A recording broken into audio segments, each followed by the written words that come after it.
ओम शांति।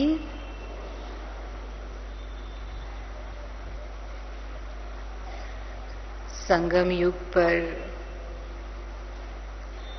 हम सभी ब्राह्मण राजयोगी कहलाते हैं। राजयोगी अर्थात ऐसा योग जो हमें स्वयं का राजा बनाता है और भविष्य में हम राजाओं के राजा बनते हैं, अर्थात देवता बनते हैं, क्योंकि देवताओं की पूजा द्वापर युग के राजा भी करते हैं, इसलिए उन्हें राजाओं के राजा कहा जाता है। तो बाबा हम सभी बच्चों को राजयोगी ही कहते हैं और ऐसे भी कहते हैं कि स्वयं बाबा को नशा है कि मेरा हर बच्चा राजा बच्चा है। लौकिक दुनिया में तो बच्चे राजा नहीं होते हैं, फिर भी माँ बाप प्यार से उनको राजा बच्चा कहते हैं, लेकिन यहाँ तो हम सभी सचमुच राजयोगी हैं। तो योग से क्योंकि हमारी कर्मेंद्रियां शांत होती हैं, शीतल होती हैं, संयमित होती हैं, हम कर्मेंद्रियों के अधिकारी बनते हैं और यही जो स्व का राज्य है ये हमें भविष्य में विश्व का राज्य अधिकारी बनाता है। तो जब बाबा हमें स्वराज्य अधिकारी स्थिति कहते हैं तो इसका अर्थ ये है कि जो भी हमारी स्थूल सूक्ष्म कर्मेंद्रियां हैं वो बाबा की श्रीमत प्रमाण कर्म करें। कर्मेंद्रियां अर्थात कर्म करने के लिए ही हैं, उनके द्वारा कर्म तो होगा ही, लेकिन कैसा कर्म होगा? तो एक है श्रीमत और दूसरी है माया की मत और तीसरी है मन मत। तो जो श्रीमत मिली हुई है उस श्रीमत प्रमाण अगर कर्मेंद्रिय है तो हम कहेंगे कि हम उसके अधिकारी हैं। वो कर्मेंद्रिय हमारे कंट्रोल में है, उस पर हमारी रूलिंग पावर है। तो जैसे आंख के लिए बाबा की श्रीमत है कि हमारी दृष्टि कैसी हो, तो हमेशा बाबा कहते हैं हमारी आई सिविल आई होनी चाहिए। हम स्वयं को आत्मा समझते हैं वो तो ठीक है, लेकिन जब हम दूसरों को भी देखते हैं तो दूसरों के प्रति भी हमारी आत्मिक दृष्टि ही रहे, आत्मिक भाव ही रहे, या हम उस आत्मा के आदि अनादि स्वरूप को देखें, उसकी श्रेष्ठ स्थिति को देखें।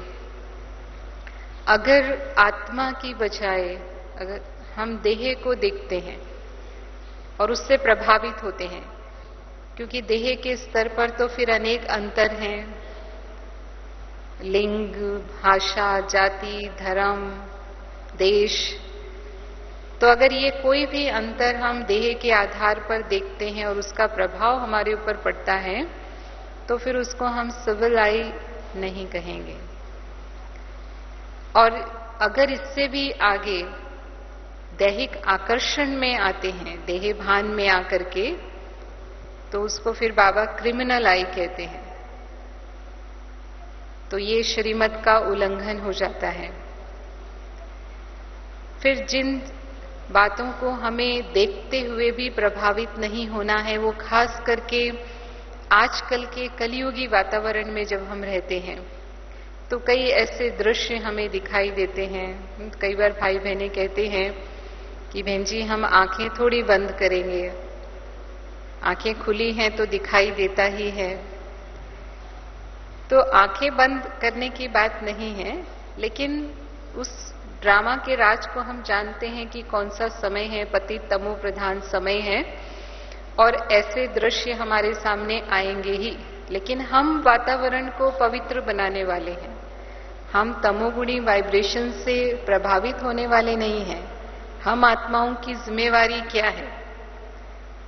हम विश्व के परिवर्तक हैं, तो हमें उन वाइब्रेशन से, दृश्यों से प्रभावित नहीं होना है, लेकिन अपनी पवित्रता से उस वातावरण को भी परिवर्तन करना है। तब हम शक्तिशाली आत्माएं हैं। तो आंख पर पूरा नियंत्रण या अधिकार माना सदा हमारी आत्मिक दृष्टि वृत्ति रहे, और अगर हम दूसरों को देखते हैं तो उनकी विशेषताओं पर ही हमारी नजर हो।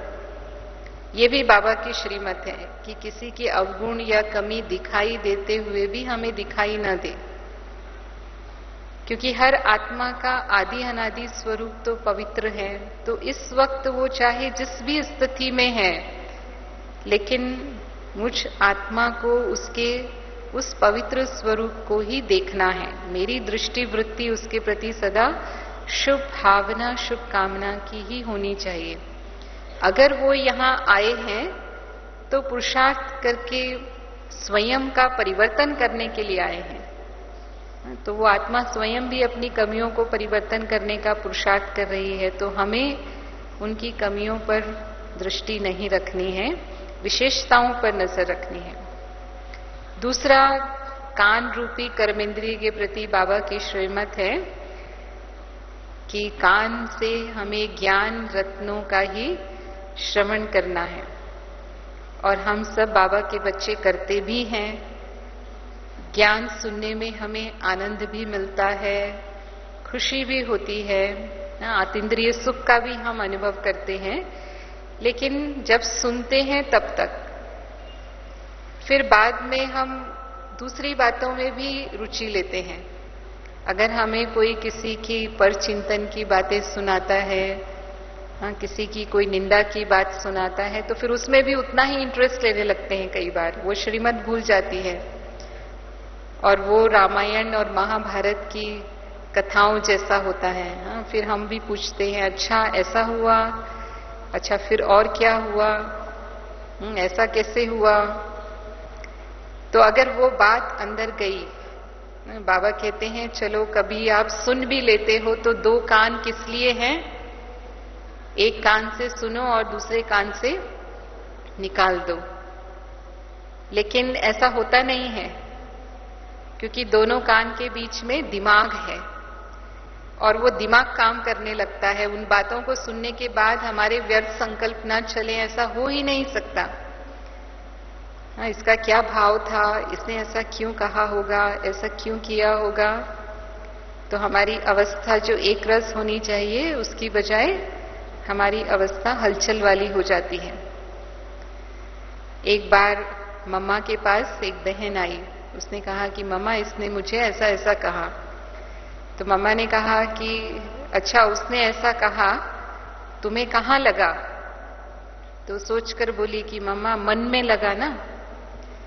तो मम्मा ने कहा कि मन में गया कैसे? तो बोला कानों से गया। तो बोला अच्छा कानों से गया तो तुमने अपने कान बंद क्यों नहीं कर लिए? अगर कोई तूफान कहीं आ रहा होता है तो हम क्या करते हैं, अपने कमरे के खिड़की दरवाजे बंद कर लेते हैं ना, कि उस तूफान से हमारे घर को नुकसान ना हो।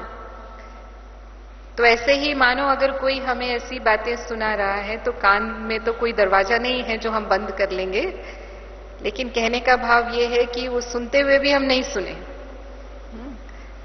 वहां से अपनी स्थिति को हम न्यारा कर दें। अगर सुनना पड़ता है, या तो पहले तो मना ही कर दो कि हमें नहीं सुनना है।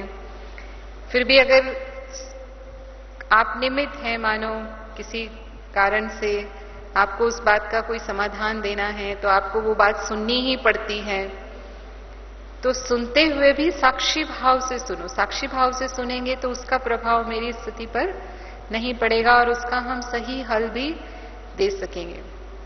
फिर कई बार ऐसा होता है कि कोई हमें अपनी कमजोरी की बात सुनाते हैं, अपने दिल की बात कहना चाहते हैं, अपना दिल हल्का करना चाहते हैं। उस समय उनकी स्थिति ऐसी नहीं होती है कि वो बाबा से योग लगा करके शक्ति ले लें, योग नहीं लग रहा होता है, तो वो चाहते हैं कि कोई उनकी बात को सुने, और हमने उनको मदद करने के लिए सुना, लेकिन वो हमें कहते हैं कि आप ये बात किसी को नहीं कहना, क्योंकि ये मेरी व्यक्तिगत बात है।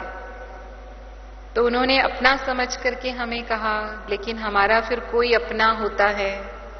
अगर हमारे में समाने की शक्ति नहीं है तो हम जाकर के वो किसी दूसरे को सुना देते हैं जिसे हम अपना समझते हैं, और उसको हम यही कहते हैं कि इसे मत कहना क्योंकि ये व्यक्तिगत बात है। फिर वो जो दूसरा होता है उसका भी कोई अपना होता है, वो भी समा नहीं सकता है, मानो उसकी भी वो शक्ति कमजोर है, वो उसको तीसरे को बताता है, और ऐसे वो बात पूरे वातावरण में फैल जाती है जो नहीं फैलनी चाहिए। फिर वो घूमते घूमते उस तक ही पहुंचती है जिसने वो बात कही होती है। अब उसको कैसा लगेगा? उसे लगेगा कि मुझे धोखा मिला, हाँ, मैंने इनके ऊपर इतना विश्वास किया, इन्होंने मेरे विश्वास को तोड़ दिया। और वातावरण को कमजोर करने के भी हम निमित्त बने, क्योंकि अगर वो बात वातावरण में जाती है तो उसका संगठन पर प्रभाव पड़ता है, हमारे सेवा केंद्र का वातावरण उससे प्रभावित होता है। एक बार एक राजा के पास एक शिल्पकार 3 मूर्तियां लेकर के आया। तीनों मूर्तियां बिल्कुल एक जैसी थी, लेकिन उसने जो उसके दाम बताए वो अलग अलग बताए। पहली मूर्ति के दाम 100 रुपए थे, दूसरी मूर्ति के दाम 1000 रुपए थे, तीसरी के 10,000 रुपए थे। तो राजा को आश्चर्य हुआ, उसने कहा तीनों तो बिल्कुल एक जैसी हैं, इनके दाम क्यों अलग अलग हैं? तो उसने कहा महाराज, ये 3 प्रकार के व्यक्तियों का प्रतीक है। जो पहली मूर्ति है उसने एक सलाई ली और उसने उस सलाई को उसके कान में डाला तो देखा वो उसके मुख से बाहर आ गई। तो कहा ये एक ऐसे व्यक्ति का प्रतीक है जो कुछ भी सुनता है वो समा नहीं सकता, तुरंत बोल देता है, उसके मन में कोई बात नहीं रह सकती। और इसीलिए ऐसे व्यक्ति आपके राज दरबार में नहीं होने चाहिए, क्योंकि फिर आपके दरबार का राज नहीं रहेगा, वो पूरे राज्य में फैल जाएगा। ऐसे व्यक्ति विश्वास पात्र नहीं हो सकते। तो ये सबसे निम्न कोटि का व्यक्ति है। फिर उसने सलाई दूसरे के कान में डाली तो मुख से नहीं आई, वो दूसरे कान से बाहर आई। तो उसने कहा कि महाराज ये बोलता तो नहीं है, लेकिन क्योंकि दोनों कानों के बीच में दिमाग है इसीलिए ये कंफ्यूज हो जाता है, किसी भी बात को सुन के इसके संकल्प चलते हैं। तो ऐसा व्यक्ति सही समय पर सही निर्णय नहीं ले सकेगा, इसीलिए ऐसे व्यक्ति भी आपके दरबार में नहीं होने चाहिए, ये भी उतना श्रेष्ठ नहीं है। फिर उसने सलाई तीसरे के कान में डाली तो वो ना मुख से बाहर आई ना कान से बाहर आई, वो उसके पेट में चली गई। तो उसने कहा कि ये ऐसे व्यक्ति का प्रतीक है जो कोई भी बात को जैसे समा लेता है, यानी पेट में हम भोजन करते हैं तो पच जाता है, फिर उसका पता भी नहीं होता कि वो कहाँ गया। ऐसे ही ना उसके मुख से वो आती है और ना ही उसके दिमाग पर उसका कोई असर होता है, वो बात जैसे उसमें पूरी तरह समा गई। तो ये उत्तम कोटि का व्यक्ति है। ऐसे व्यक्ति विश्वास पात्र होते हैं, ये सबसे गंभीर हैं और ऐसे व्यक्ति ही आपके दरबार में होने चाहिए। तो हम बाबा के ब्राह्मण बच्चे भी 3 प्रकार के बच्चे होते हैं। तो हमें अपने आप को चेक करना है कि मैं कौन सी श्रेणी में हूं। तो हमने हमेशा बाबा के इतिहास में, यज्ञ इतिहास में सुना है कि मम्मा बहुत गंभीर थी, कितने भाई बहनें उनको कितनी बातें सुनाते थे, लेकिन मम्मा कभी भी एक से दूसरे में उस बात को नहीं कहेगी। इवन दादियों को भी हमने देखा, बड़ी दादियों को भी हम देखते हैं कि वो उनके सामने भी कितनी बातें लोग लाकर करते हैं, लेकिन वहां तक ही रहती है, उसके आगे वो बात कहीं नहीं जाती है। तो हमारे कानों की शक्ति ऐसी होनी चाहिए, एक तो ज्ञान रतन ही श्रवण करें, और अगर हमने कोई बात सुनी है तो वो मन में समा जाए, इधर उधर हम फैला करके उसको वातावरण को कमजोर ना बनाएं। फिर तीसरी जो मुख रूपी हमारी इंद्रिय है, उसके लिए बाबा की श्रीमत है। हाँ, सभी जानते हैं बाबा की क्या श्रीमत है, मुख से कैसे बोल होने चाहिए। कम बोलो, धीरे बोलो, मीठा बोलो और सोच कर बोलो। कई बार बाबा कहते हैं कि गांधी जी के 3 बंदर आप बच्चों की ही निशानी है। See no evil, talk no evil, hear no evil. बुरा मत देखो, बुरा मत सुनो, बुरा मत बोलो। तो कम बोलो, धीरे बोलो, मीठा बोलो, सोच करके बोलो, क्योंकि जब भी हम संबंध संपर्क में आते हैं तो सबसे पहली चीज जिससे लोग प्रभावित होते हैं वो है हमारा व्यवहार, और व्यवहार का पहला आधार हमारा बोल है। हम कैसा बोल उनसे बोलते हैं। कम बोलने की जहां तक स्थिति है, जब हम ज्ञान में आते हैं तो बाबा के बच्चे अंतर्मुखी बनने का प्रयास करते हैं, क्योंकि श्रीमती है अंतर्मुखी सदा सुखी। हम सोचते हैं कि हम व्यर्थ ना बोलें, लेकिन कहीं ना कहीं 63 जन्मों के संस्कार हैं, तो वो कभी कभी इमर्ज हो जाते हैं, और जब इमर्ज होते हैं तो जो हमें नहीं बोलना चाहिए वो भी हम बोलते हैं। और जब व्यर्थ बोलते हैं तो व्यर्थ में हमारी शक्तियां खर्च होती हैं, और बाबा से जो संबंध का अनुभव हमें होना चाहिए या बाबा से जो शक्तियों का अनुभव हमें होना चाहिए वो फिर हम नहीं कर पाते हैं। तो उसके अभ्यास को बढ़ाने के लिए हमेशा दादियां हमें कहती हैं कि सुबह 4 बजे से लेकर के 8 बजे तक का जो समय है वो समय हम मौन में रहें।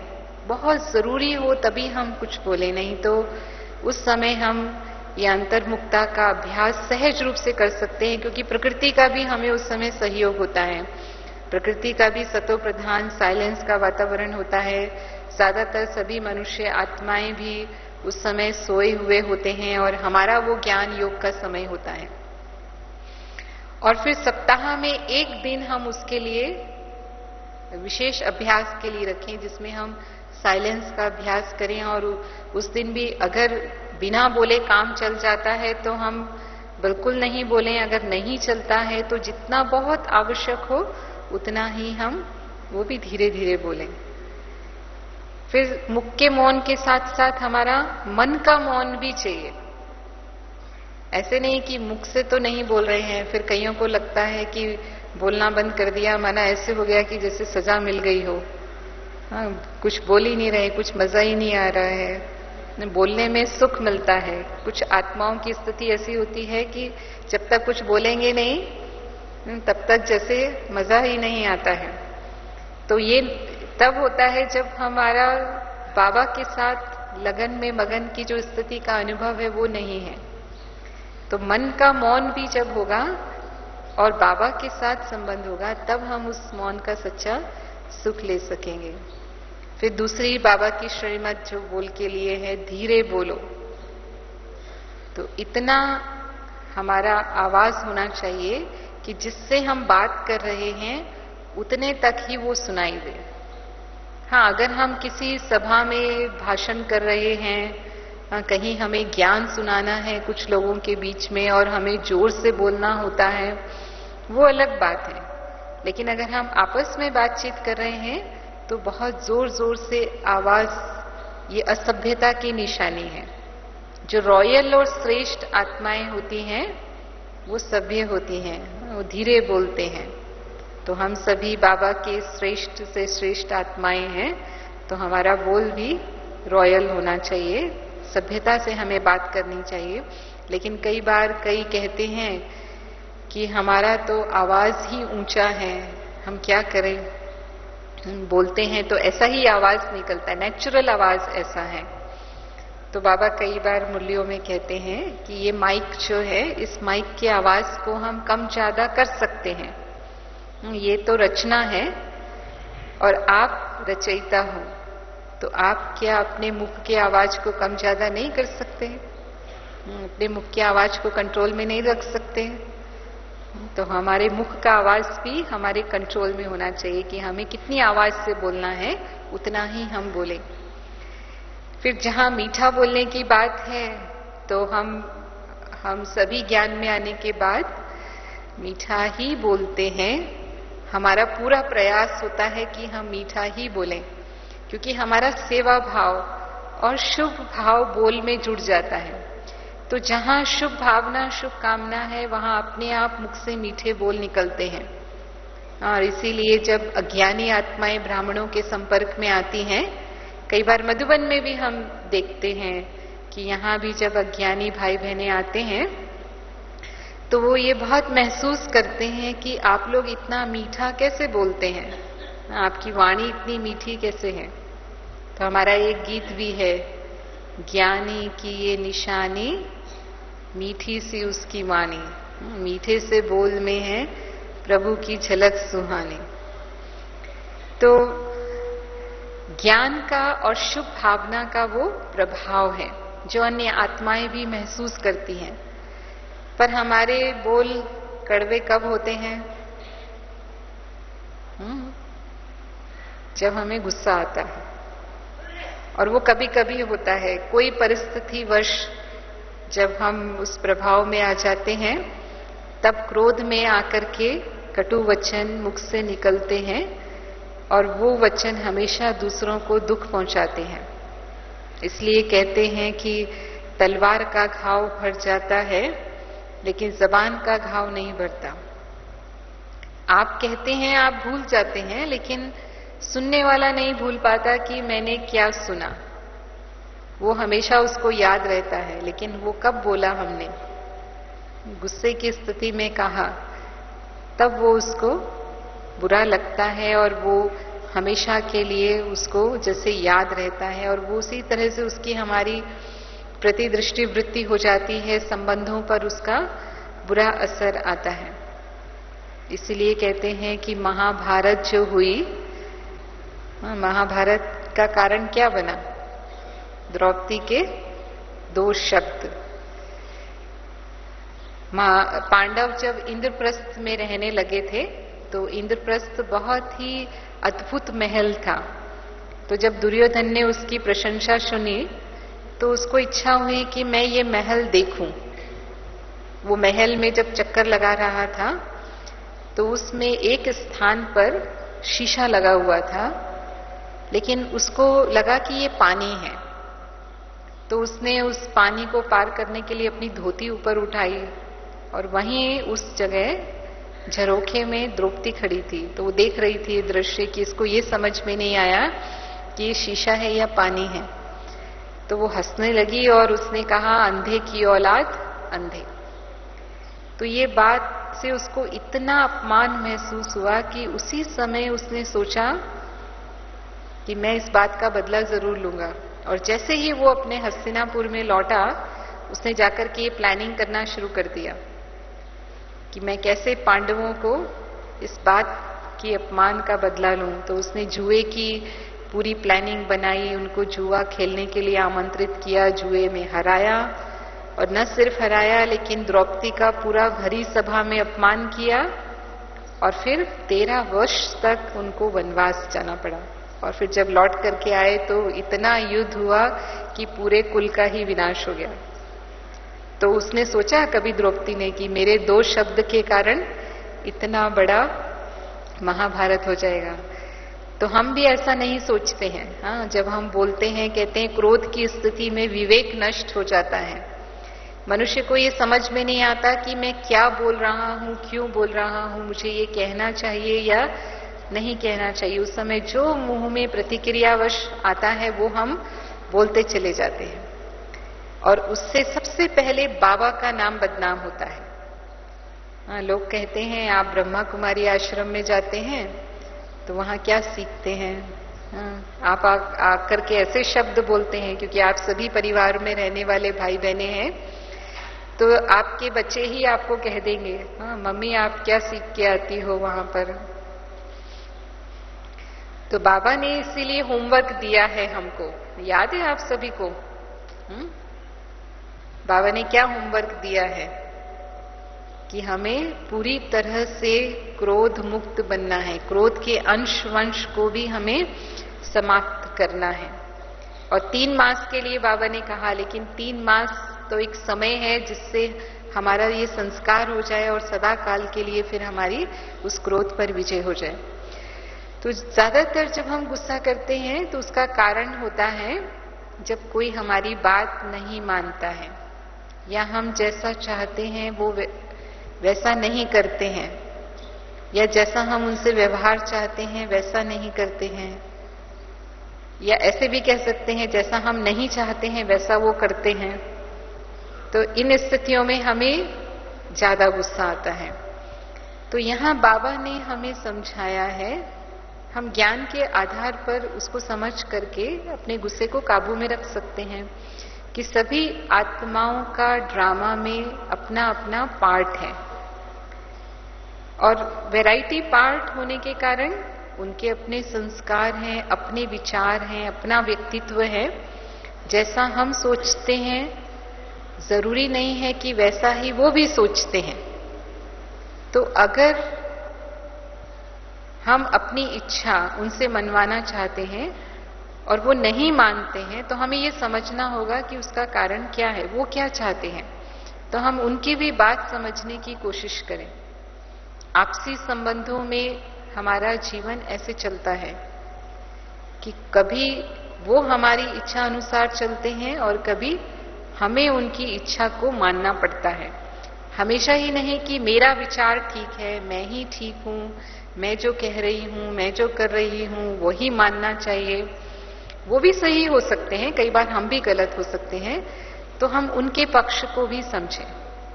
तो जब हम समझ से चलते हैं तो फिर क्रोध की स्थिति उत्पन्न नहीं होती। फिर दूसरी बात कि क्या हम हमेशा दूसरों की इच्छा अनुसार चल सकते हैं?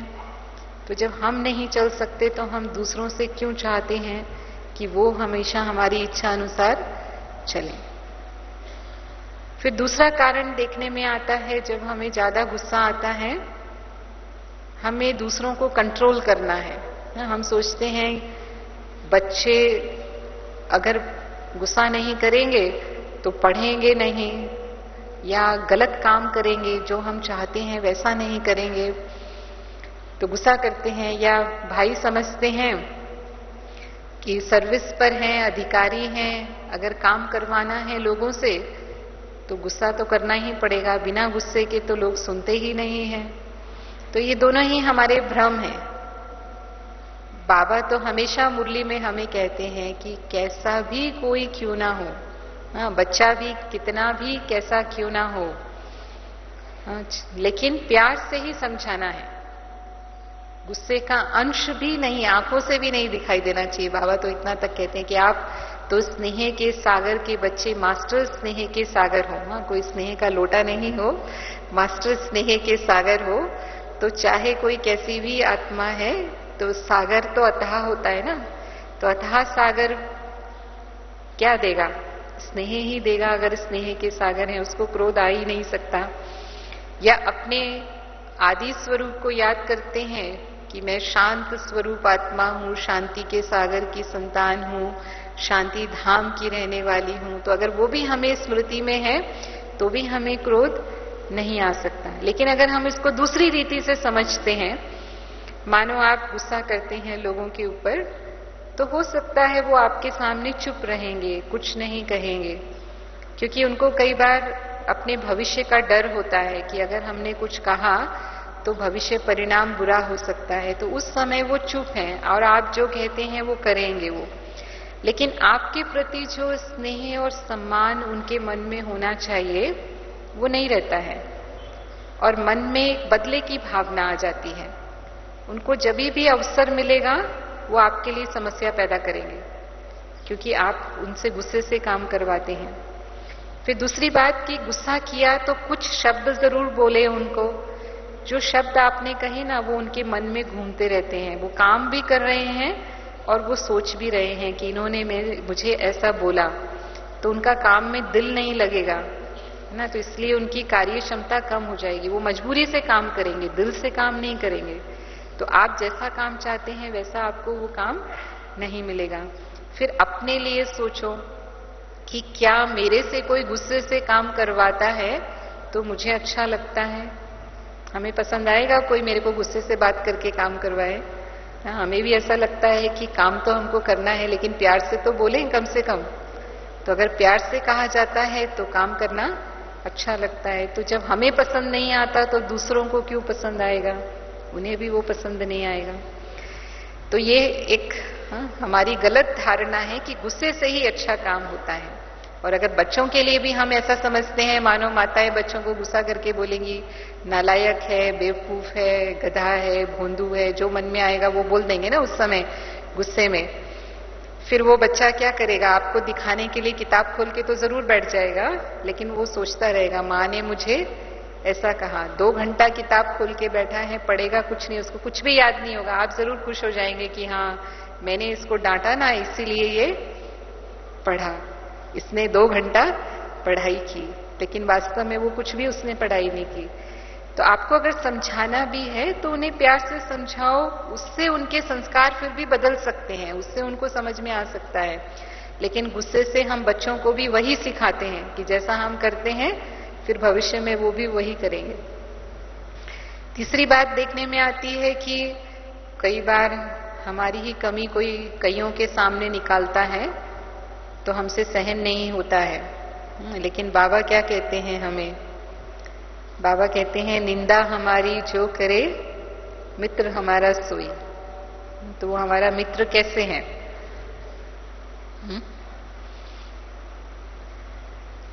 वो हमें हमारी कमी बताता है। कई बार हम स्वयं अपनी कमी को नहीं देख पाते ना। बाबा कहते हैं दूर की नजर हमारी तेज होती है लेकिन नजदीक की नजर कमजोर होती है। यानी दूसरों की कमी तो हमें दिखाई देती है लेकिन अपनी कमी दिखाई नहीं देती। दूसरे हमें बताते हैं कि आपके अंदर ये कमी है। और हम सभी पुरुषार्थी हैं, हमें पुरुषार्थ करके सर्वगुण संपन्न बनना है, अपनी कमियों को हम दूर करने की ही कोशिश कर रहे हैं। तो अगर उसने मेरी कमी बता दी और अगर वो है मेरे अंदर, मुझे लगता है कि सचमुच मेरे अंदर वो कमी है, तो हमें उसको थैंक्स देना चाहिए कि उसने मेरा ध्यान खिंचवाया, इससे मेरा पुरुषार्थ अच्छा होगा, पुरुषार्थ तीव्र होगा। लेकिन फिर भी कई बार ऐसा होता है कि वो कमी हमारे अंदर नहीं होती है, लेकिन ईर्ष्यावश या हमें कुछ नीचा दिखाने के लिए लोग ऐसा करते हैं कि वो दूसरों के सामने हमारी कुछ ऐसी बात करेंगे जिससे हम कम दिखाई पड़े। तो अगर ऐसा लगता है कि वो नहीं है सचमुच मेरे अंदर लेकिन गलत कहा जा रहा है मेरे बारे में, तो फिर हम उसे स्वीकार नहीं करें। अगर हम उसे स्वीकार कर लेते हैं, है ही नहीं लेकिन फिर भी मैंने उसको मन पर ले लिया, तो जरूर मुझे उनके ऊपर गुस्सा आएगा कि इन्होंने मुझे ऐसा कहा, अब हम भी बताएंगे हाँ ये कैसे है। लेकिन अगर नहीं स्वीकार किया, जैसे मम्मा ने कहा हाँ उस बहन को, तो अगर हम उसको स्वीकार नहीं करते तो उसका प्रभाव हमारे ऊपर नहीं पड़ेगा और हम उतना दुखी नहीं होंगे, परेशान भी नहीं होंगे, हमारी स्थिति पर उसका असर नहीं आएगा। संत एकनाथ, हमारे यहाँ जितने भी महान पुरुष हुए हैं उनके जीवन की विशेषता रही है कि उन्होंने कभी भी समाज की तरफ से आने वाली आलोचना पर ध्यान नहीं दिया। अगर थी उनके अंदर कोई कमी तो उन्होंने ध्यान दिया, नहीं तो उसको सुनते हुए भी नहीं सुना। तो ऐसे ही संत एकनाथ हुए हैं। तो वो एक बार गंगा स्नान करने के लिए खास हरिद्वार में गए। तो वहां जब स्नान करके लौट रहे थे तो रास्ते में एक पठान का घर पड़ता था। तो ऐसे ही कभी संतों के साथ मजाक करता था, तो उसने जब उनको देखा तो थूक दिया उनके ऊपर, अपने घर के छज्जे से उनके ऊपर थूक दिया। तो वो वापस गए स्नान करने के लिए। फिर जब स्नान करके आए तो फिर दूसरी बार भी उसने थूक दिया उनके ऊपर। फिर तीसरी बार भी ऐसा ही किया। ऐसे कई बार उसने उनके ऊपर थूका और उतनी ही बार वो स्नान करके आए। तो वो जो पठान था उसको बड़ा आश्चर्य हुआ, क्योंकि वो ये सोच रहा था कि मैं जो कर रहा हूं उसके लिए जरूर मेरे ऊपर गुस्सा करेंगे, मुझे कुछ कहेंगे, लेकिन उन्होंने कुछ भी नहीं कहा उसको। तो वो अपने मकान से नीचे उतर के आया और कहा कि देखो आपके साथ ऐसा व्यवहार करने वाला मैं हूं, आपको मुझे कुछ कहना है। जानबूझ के उसके सामने आया कि देखो अभी कुछ कहेंगे, शायद इनको पता ही नहीं कौन कर रहा है। तो उन्होंने कहा कि हाँ भाई मुझे कहना जरूर है। कहा कि मैं खास गंगा स्नान करने के लिए महाराष्ट्र से इतनी दूर यहां आया हूं और आज आपके कारण मैंने नदी में इतनी बार स्नान किया, नहीं तो मैं एक ही बार स्नान करके चला जाता। तो मैं आपको खास विशेष धन्यवाद देता हूं इस बात के लिए जो आपने मेरे साथ किया। अब ये उनका कौन सा भाव था कि जो अपमान था उसको उन्होंने कल्याण में बदल दिया। कितना अपमान कर रहा था वो, लेकिन ये परिवर्तन की शक्ति उन्होंने प्रयोग की। तो बाबा भी हमें क्या कहता है, परिवर्तन की शक्ति प्रयोग करो। अगर कोई आत्मा ऐसा कर रही है तो हमारे पास ज्ञान की शक्ति है ना, जिससे हम परिवर्तन कर सकते हैं। तो उसको हम कल्याण में बदल लें, निंदा को स्तुति में बदल लें, या निंदा को हम गायन में बदल लें। और सचमुच बाबा कहता है अगर आपने उसको उस समय सहन कर लिया तो वो आत्मा द्वापर युग में आपकी पूजा करने वाली है, आप पर फूल चढ़ाने वाली है। निंदा करने वाला जो है वो जरूर फूल चढ़ाएगा। तो ये है हमारे मुख के बोल पर अधिकार। अगर हमारे बोल ऐसे हैं, सदा ही हमारे मुख पर हमारा नियंत्रण है। ऐसा नहीं मैं बोलना तो नहीं चाहती थी लेकिन निकल गया, मेरा भाव ऐसा नहीं था लेकिन हो गया। बाबा कहता है ये कंट्रोलिंग पावर और रूलिंग पावर नहीं है। नहीं बोलना है माना नहीं बोलना, और सोच समझ के ही बोलो। पहले से ही सोच करके कर्म करो, कर्म करने के बाद नहीं सोचना है। फिर हमारी जो सूक्ष्म कर्मेंद्रियां हैं, मन, बुद्धि और संस्कार, मन के लिए भी बाबा ने इस बार खास हमको होमवर्क दिया है। वैसे तो मन की गति बहुत तीव्र है, 1 सेकंड में मन कहां का कहां चला जाता है। आप सभी यहां बैठे हैं तो हो सकता है सिर्फ शरीर से बैठे हों, मन से कहीं और घूम रहे हों, ये भी हो सकता है। हाँ, या बीच बीच में चक्कर लगा करके वापस आ जाते होंगे। तो इसको इस मन पर अधिकार नहीं कहेंगे।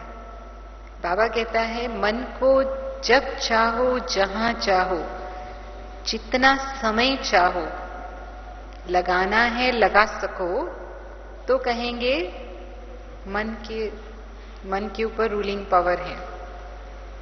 अगर मैं निराकारी स्थिति में स्थित होना चाहती हूं, बिंदु रूप स्थिति में स्थित होना चाहती हूं, परम धाम में बाबा को याद करना चाहती हूं, उसका अनुभव करना चाहती हूं, तो जितना समय वो अनुभूति मैं करना चाहती हूं मेरा मन उस स्थिति में एकाग्र रहे। अगर मैं फरिश्ता स्थिति का अनुभव करना चाहती हूं तो फरिश्ता स्थिति में मेरा मन एकाग्र रहे। जितना समय मैं चाहूं उतना समय मन एकाग्र रहे। तो कहेंगे कि मन के ऊपर मेरा कंट्रोल है। यानी बाबा कहता है अगर फुल स्टॉप में लगाना चाहती हूं तो फुल स्टॉप लग जाए। पता है कि व्यर्थ संकल्प चल रहे हैं मन के अंदर, या नेगेटिव संकल्प चल रहे हैं, अटेंशन गया कि व्यर्थ संकल्प नहीं चलने चाहिए। होमवर्क मिला ना कि व्यर्थ संकल्प मुक्त होना है, बिल्कुल व्यर्थ संकल्प नहीं चलने चाहिए। लेकिन स्टॉप नहीं लगता है।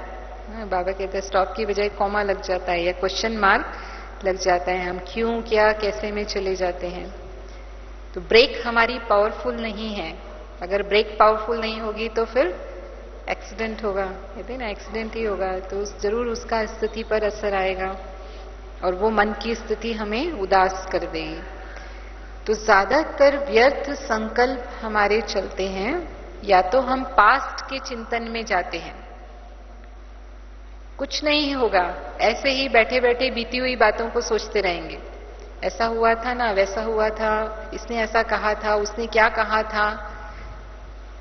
आप कितने घंटे निकल जाएंगे, बाबा की याद नहीं लेकिन मन व्यर्थ संकल्पों में, क्योंकि अटेंशन चेकिंग नहीं है। अटेंशन और चेकिंग नहीं होगी तो ऐसे ही मन कीना कीनी संकल्पों में, छोटी छोटी बातों में लगा रहेगा, उलझा रहेगा, और मन की शक्ति को हम यूं ही गंवाते रहेंगे। तो व्यर्थ संकल्प हमारे शक्ति को नष्ट करते हैं। फिर दूसरे प्रकार के संकल्प जो नेगेटिव संकल्प होते हैं वो कम चलते हैं, व्यर्थ संकल्प ज्यादा चलते हैं। नेगेटिव कभी कभी काम के वश, क्रोध के वश, लोभ के वश, मोह, अहंकार, इनका जब मन पर असर होता है तो ये भी चल जाते हैं। और अगर नेगेटिव संकल्प चले तो फिर मन की शक्ति कई गुना जाती है। व्यर्थ संकल्प में तो 1 गुना ही जाती है, लेकिन नेगेटिव संकल्प में तो कई गुना हमारे मन की शक्ति जाती है और उसके बाद हम अशांति की स्थिति में आ जाते हैं, पश्चाताप की स्थिति में भी आ जाते हैं, क्योंकि कई बार ये नेगेटिव संकल्प फिर कर्म में भी आ जाते हैं, तो वो हमारा विकर्म बन जाता है। और तीसरे देखे गए संकल्प जो हैं वो परिस्थिति, समस्या, कठिनाई, संघर्ष, कुछ ऐसा हो गया। तो यहां बाबा हमको कहते हैं कि कोई भी विपरीत परिस्थिति आई है तो उसको 3 तरह से आप फुल स्टॉप लगाओ। एक तो नथिंग न्यू। नथिंग न्यू कल्प पहले भी हुआ था, ये कोई नई बात नहीं है। मैं आत्मा कल्प पहले भी विजयी बनी थी और अभी भी मुझे ही विजयी बनना है, तो मैं कल्प कल्प की विजयी आत्मा हूं। तो नथिंग न्यू से फुल स्टॉप लगाओ।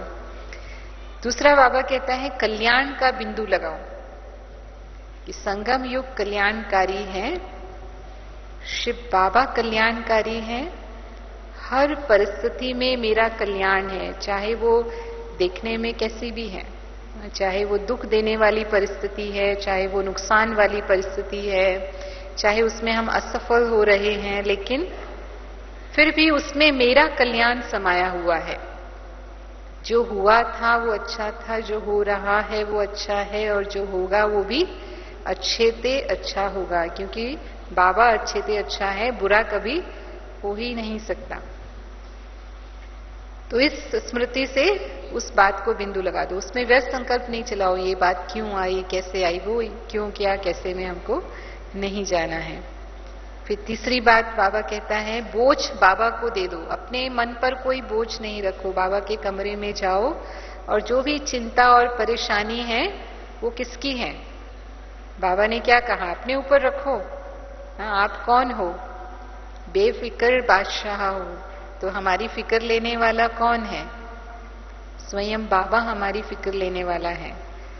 तो बाबा को अपने सारे अपने फिक्र, अपने बोझ देकर के खुद हल्के हो जाओ, यानी मेरा को तेरा कर दो।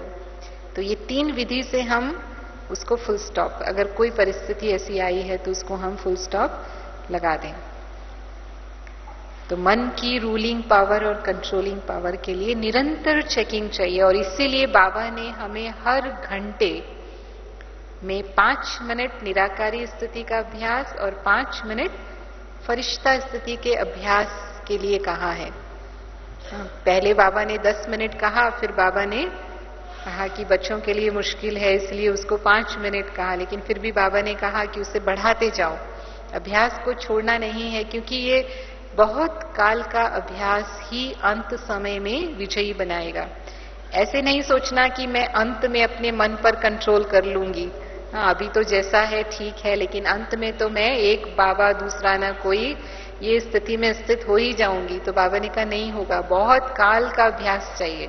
उस समय सोचेंगे तो परिस्थितियां इतनी हलचल में लाने वाली होंगी, उस आज की परिस्थितियों जैसी परिस्थितियां अंत समय की नहीं होंगी ना। आज तो फिर भी शांति से बैठे हैं, तो उस समय ऐसी स्थिति में अपने मन को एकाग्र कर लेना और मन को कंट्रोल कर लेना, अगर पहले से अभ्यास नहीं होगा तो अंतिम समय के 1 सेकेंड के पेपर में है, बाबा कहता है क्वेश्चन भी मालूम है और समय भी मालूम है, तो उस 1 सेकेंड के क्वेश्चन में फिर फेल हो जाएंगे। तो फेल होने वाले तो नहीं है ना, पास होना है ना, तो उसका अभ्यास हमें अभी से चाहिए। तो फिर दूसरी जो सूक्ष्म हमारी शक्ति है वो है बुद्धि की शक्ति, और बुद्धि पर अधिकार बाबा कहता है, यानी निर्णय शक्ति पर अधिकार। जिस समय जो निर्णय लेना चाहे, यानी सही समय पर बुद्धि सही निर्णय ले सके, उसको कहेंगे कि बुद्धि पर हमारा अधिकार है। तो कई बार बाबा हमें मुरलियों में बताते हैं कि जहां हमें सहन करना है और वहां हम सामना कर लेते हैं, और जहां हमें सामना करना है अगर हम वहां सहन कर लेते हैं तो गलत निर्णय हो गया। करना हमें सहन था लेकिन हमने सामना कर लिया, तो जो परिणाम मिलना चाहिए वो नहीं मिलेगा, जो सफलता मिलनी चाहिए वो नहीं मिलनी चाहिए, नहीं मिलेगी। तो इसका मतलब बुद्धि पर हमारा अधिकार नहीं है। मास्टर सर्वशक्तिमान की स्थिति नहीं है। मास्टर सर्वशक्तिमान माना जिस समय जो शक्ति चाहिए वो शक्ति कार्य करे। अब हमने कई बार सहन तो कर लिया लेकिन सहन करने के बाद उसको फिर समाया नहीं, उसका वर्णन कर दिया, अरे आप नहीं जानते इसने मेरे साथ कैसा किया, मैंने इसको कितना सहन किया है। एक नहीं, दो नहीं, 4-5 के आगे जाकर के उसका वर्णन कर दिया। तो बाबा कहते हैं सहन किया वो तो कमाल किया जरूर, बाबा की आज्ञा का पालन किया, लेकिन अगर उसको वर्णन कर दिया तो वो कमाल धमाल में बदल गई। उसको वर्णन कर दिया तो समाने की शक्ति की कमी हो गई ना। तो दोनों ही शक्तियां साथ में चाहिए थी। तो यहां भी हम निर्णय लेने में कमजोर हो गए कि सहन भी करना था और साथ साथ समाना भी था। तो समय पर शक्तियां कार्य करें, वो यथार्थ निर्णय हम ले सकें बुद्धि के द्वारा। और तीसरा, संस्कारों पर अधिकार के लिए बाबा कहता है कि हम सभी बाबा के बच्चे मर्जीवा जन्म वाले हैं। तो हमारे जो पुराने संस्कार हैं, माया के संस्कार हैं, वो इमर्ज नहीं होने चाहिए, लेकिन जो ईश्वरीय और दैवी संस्कार हैं वो इमर्ज होने चाहिए। ईश्वरीय संस्कार यानी जो बाबा के संस्कार हैं वही मेरे संस्कार हैं। बाबा ज्ञान का सागर है, मैं आत्मा ज्ञान स्वरूप हूं। बाबा प्रेम का सागर है, मैं आत्मा प्रेम स्वरूप हूं। बाबा सर्वशक्तिमान है, मैं आत्मा शक्ति स्वरूप हूं। बाबा के दातापन के संस्कार हैं तो मुझ आत्मा के भी दातापन के संस्कार होने चाहिए। बाबा सदा स्नेह का सागर है, सहयोग देने वाला है, तो मुझ आत्मा को भी सदा स्नेही और सहयोगी बनना है। हर आत्मा के प्रति कल्याण की भावना, रहम की भावना होनी चाहिए। इसके अलावा और कोई संस्कार मेरे संस्कार नहीं है। तो अगर ये संस्कार इमर्ज रूप में रहते हैं तो कहेंगे कि संस्कारों पर अधिकार है। लेकिन अगर इसके बदले अभिमान के संस्कार आ जाते हैं या दिल शिकस्त होने के संस्कार आ जाते हैं, आज की मुरली में भी बाबा ने स्पष्ट किया कि देह भान को भूलना फिर भी सहज है, लेकिन देह अभिमान वह सूक्ष्म है और बहुत सूक्ष्म रूप में, रॉयल रूप में वो अभिमान आता रहता है। और अभिमान अपमान की महसूसता कराता है। अभिमान की निशानी बाबा ने बताई कि अगर अभिमान है तो बहुत जल्दी अपमान महसूस होगा। तो अगर मेरी कोई विशेषता है, मेरा कोई गुण है, मेरी कोई कला है, या जो भी सेवा हम करते हैं, तो करन करावनहार बाबा है, मैं निमित्त हूं। मैंपन और मेरेपन की बजाय निमित्त भाव चाहिए। तो अभिमान के संस्कार इमर्ज नहीं होंगे। ये बात आज की मुरली में बाबा ने कही कि सदा याद रखो देने वाला दाता कौन है और वो करन करावनहार है, वो मेरे द्वारा करा रहा है, मैं आत्मा निमित्त हूं। फिर अगर दिल शिकस्त के संस्कार इमर्ज होते हैं, दिल शिकस्त होना माना अपने आप से ही निराश होना, कमजोर महसूस करना, मेरा तो ड्रामा में अच्छा पार्ट नहीं दिखाई देता है, मैं तो इतना तीव्र पुरुषार्थ नहीं कर सकती हूं, पता नहीं मेरा ही भाग्य ऐसा है क्या, मैं इतना पीछे ज्ञान में क्यों आई। हाँ, इस तरह के संकल्प, इसको कहते हैं दिल शिकस्त के संकल्प, कि अपने आप को कम महसूस करना। लेकिन बाबा कहता है जिस घड़ी आपका अलौकिक जन्म हुआ, आप ब्राह्मण बने, उस घड़ी ही बाबा ने आपको सर्व खजाने, सर्व वरदानों, सर्व शक्तियों से संपन्न बना दिया। और लास्ट सो फास्ट का वरदान है। आज तक भी बाबा जब पहली बार आए हुए बच्चों से मिलते हैं तो बाबा क्या कहते हैं, तीव्र पुरुषार्थ करेंगे तो नंबर 1 में आ जाएंगे। तो अगर हमने हिम्मत रखी तो बाबा की 1000 कदम की मदद हमारे साथ है ही। हिम्मते बच्चे मददे बाप, और लास्ट सो फास्ट का वरदान है ही साथ में। तो कभी भी अपने आप में ये संकल्प लाना ही नहीं है, जो भी जैसा भी पार्ट है अच्छे से अच्छा पार्ट है, श्रेष्ठ पार्ट है, हमेशा ये संकल्प अपने मन में रखना है। फिर बाबा कहते हैं ये दर्पण है आपके सामने। कई बार बच्चे पूछते हैं कि हम भविष्य में क्या बनेंगे, राजा बनेंगे, रॉयल फैमिली में आएंगे, या प्रजा बनेंगे, साहूकार बनेंगे। तो स्वराज्य अधिकारी की स्थिति से समझ सकते हैं हम भविष्य में क्या बनेंगे। तो अगर इस वक्त सभी कर्मेंद्रियों पर अधिकार है, स्थूल सूक्ष्म सभी कर्मेंद्रियां पूरी तरह अधिकार में रहती हैं, जिस तरह श्रीमत है उस अनुसार चलती हैं, हमें कभी भी आंख से धोखा नहीं मिलता, कान से धोखा नहीं मिलता, मुख से धोखा नहीं मिलता, तो फिर विश्व का राज्य तख्त आपका है, यानी आप विश्व महाराजन बनने वाली आत्मा है। लेकिन अगर कोई कर्मेंद्रिय कभी धोखा देती है, कोई एक कर्मेंद्रिय ऐसी है जो लूज है, बाकी सब कर्मेंद्रियों पर अधिकार है, लेकिन एक जैसे कुछ लोग पवित्रता में बहुत अच्छे होते हैं लेकिन बोल में बोल जाएंगे, बाद में उनको रियलाइज होगा कि हमने ऐसा कह दिया। तो बाबा ने कहा कि ऐसी आत्माएं तख्त नशीन नहीं होंगी, तख्त पर नहीं बैठेंगी, लेकिन रॉयल फैमिली में आ जाएंगे। क्योंकि कभी कभी कोई कर्मेंद्री धोखा दे देती है तो संपूर्ण विजयी नहीं है। जो प्रजा में आने वाले हैं वो कभी कर्मेंद्रियों पर विजयी होते हैं और कभी कर्मेंद्रियों से हार खाते हैं, तो वो प्रजा में आ जाएंगे। और जो कर्मेंद्रियों के अधीन होकर के उदास हो जाते हैं, निराश हो जाते हैं, कंफ्यूज हो जाते हैं, अपसेट हो जाते हैं, परेशान हो जाते हैं, सदा ही कोई ना कोई संस्कार के वश ऐसी स्थिति रहती है, तो फिर वो दास दासी बनेंगे। जो उदास हो जाते हैं, बाबा कहते हैं वो दास और दासी बनने के संस्कार हैं।